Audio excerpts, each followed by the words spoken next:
It is January 16th, and we're back at Shooters of Columbus Gun Store and Indoor Firing Range. My name is Rob Carter, and it is time for another episode of Live Fire Friday. No easy way to be free, and we're going to be at the H&K counter today, so let's go find Anthony. What's up, Anthony? What's up, Rob? Live Fire Friday, Shooters of Columbus, no easy way to be free. We got a lot of stuff here to talk. A lot of pistols today, man.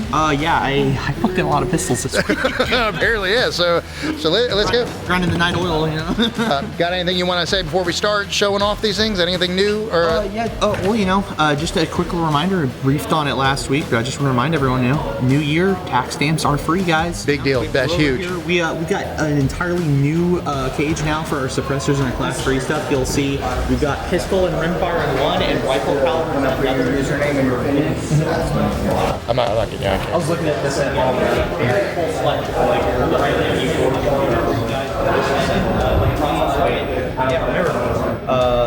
Getting new suppressors, new SBRs, or form-wanting a pistol into an SBR. That is a free tax stamp now. There you go. All right, so big news, that's covered. We talked about it last week. Now let's talk about some cool firearms. Where do you want to start with? We'll start here. I got them separated by manufacturer because I've had so much new stuff come in. We're going to go really heavy on the HKs today just because we're here at the HK counter.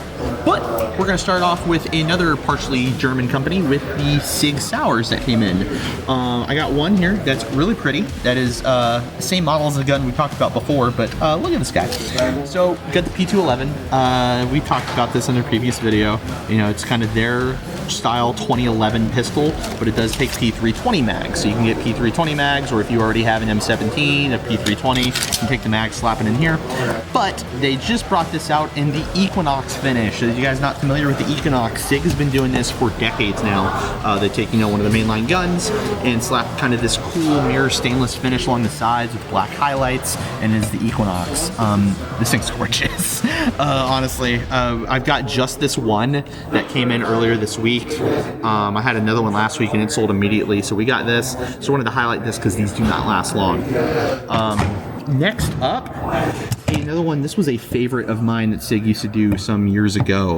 So this is their piston AR-15. This is the SIG 516, revitalized, the Gen 3. The Gen 2 got discontinued a few years back now. They've brought this back better than ever with the Gen 3. They brought in some of the features that are currently in the new MCX Spear LT line. The main one being your side charging.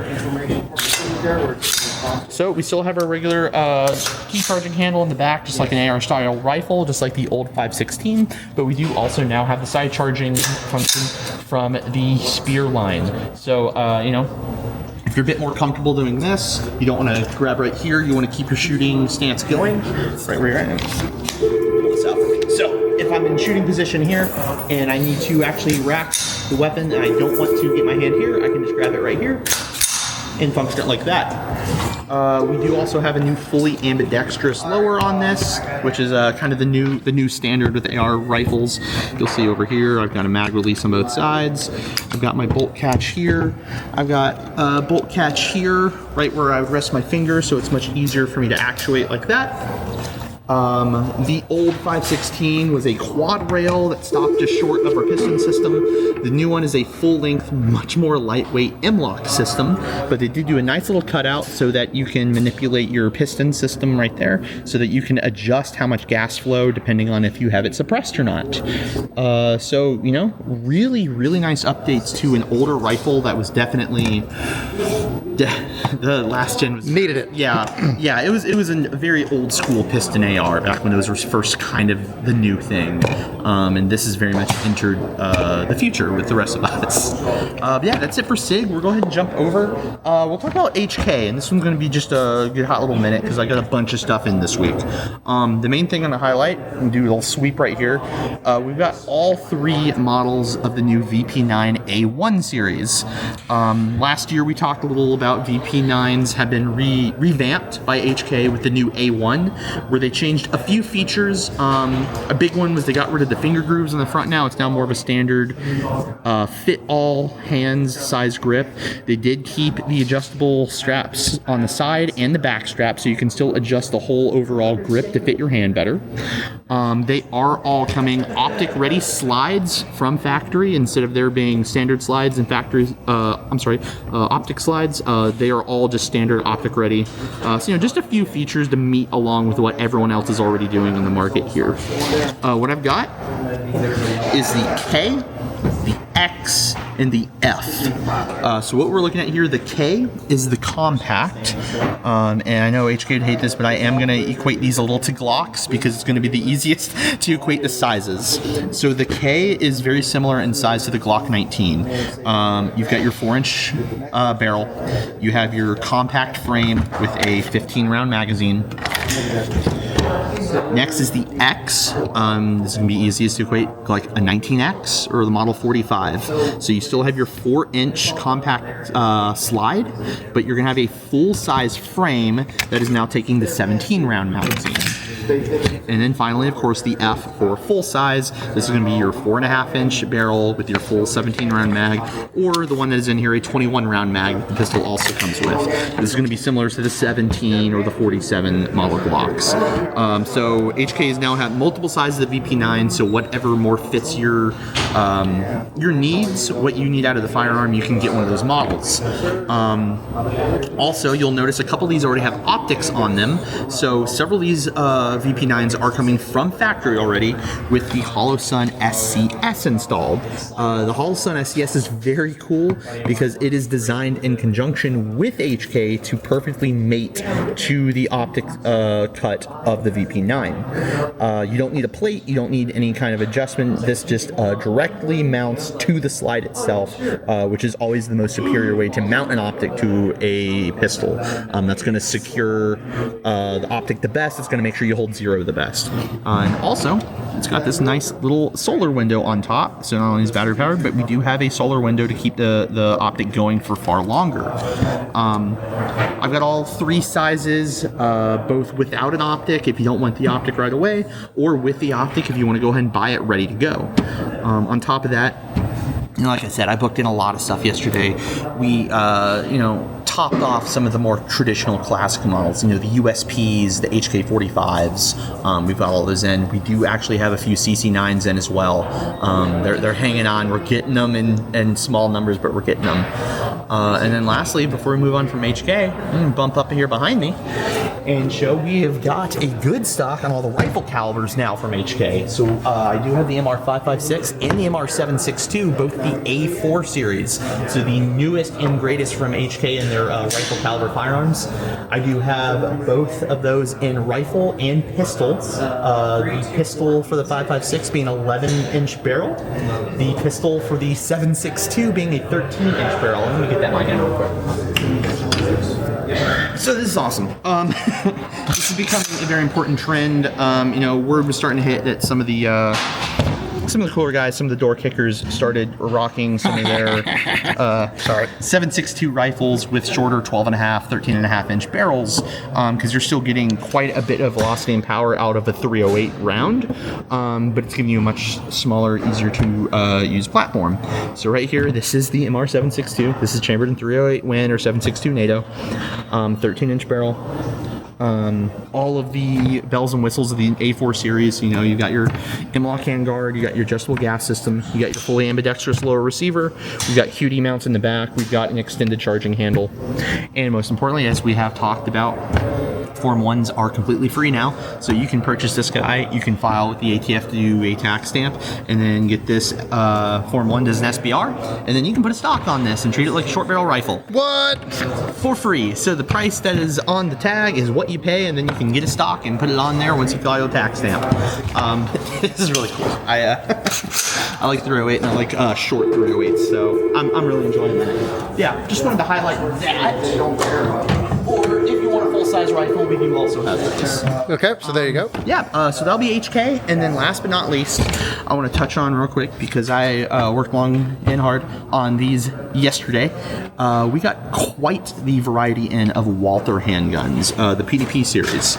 Not only do we have a very full shelf of all the various models here, I also have a good number of them up on the range if you guys do want to go up there and try them out. I grabbed these two as kind of a catch-all example to kind of give you an idea of the feature set of what we're looking at. So I've got the standard PDP and we have the F series. So the PDP is their full-size new striker-fired handgun. This one right here is the compact model. So like we said, like the VP9K or a Glock 19, this is your 4-inch barrel with a 15-round mag. What I have here is the Pro series. So this comes with their new Pro E-series trigger, which the standard PDP trigger is got to be the nicest striker-fired pistol trigger out of the box on the market right now. It is a phenomenal trigger. This is somehow better. Guys, I can't stress enough. You got to come in and try these out. These triggers are phenomenal. Just go ahead and do the thing. I know you want to do the thing. Just do it. Just do it. Just do it. And get that out of my way. All right, there it is. Let's try that reset and that reset. I don't think people understand. This is like Anthony's favorite thing to do when we do Live Fire Friday. One more time, man. Check out this reset. I barely move and click. There it is, right there, and then. You see? He's getting chills talking about this trigger, y'all. Such a good trigger. It comes with a mag well as well, and then the one that I decided to grab, it probably stands out to you, comes with an aim-point acro on it. We've got a number of PDPs, full-size, compacts, and F-series with the acros. The acro is a fantastic optic. I love this thing. I've got it on one of my handguns at home. It is a fully encapsulated red dot. This thing's awesome. There's a lot of similar optics on the market to this now.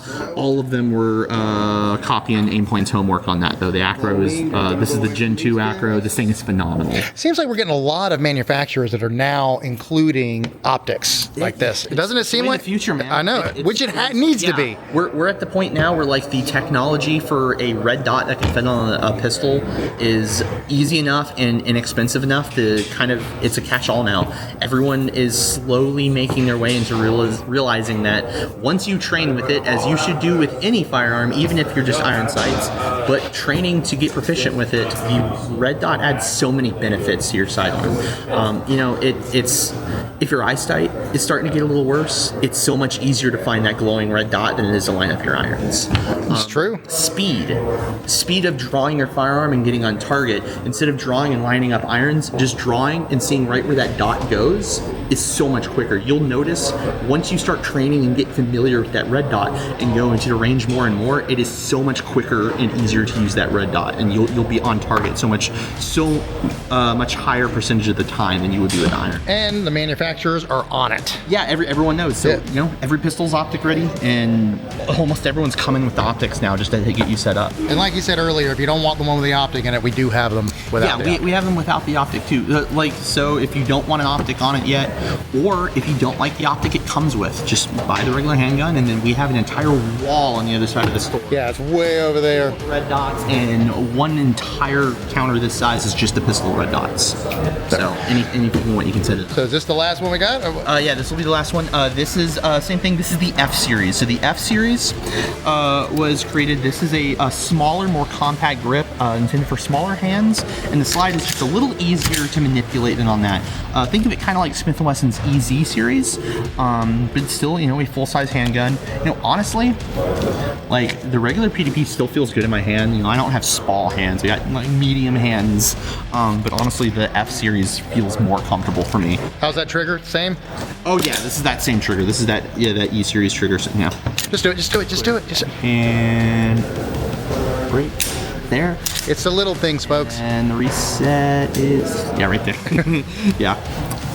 I honestly like the F series. But yeah, this is intended for people with smaller hands, or not quite as strong with working the slide and the action on the pistol. But this is kind of the bigger F series. There's two size smaller barrel lengths. There's ones that aren't the Pro with that trigger and that mag well. They still have the nice stock trigger. There's ones that don't have the acro on them. But you'll come see the Walther counter. There is so many options if you like the PDP, which it really is a good pistol. You can get one whatever configuration you want. So there you have it. Walther, we got H&K, and then we have SIG, all on Live Fire Friday. Anthony, as always, it was a pleasure.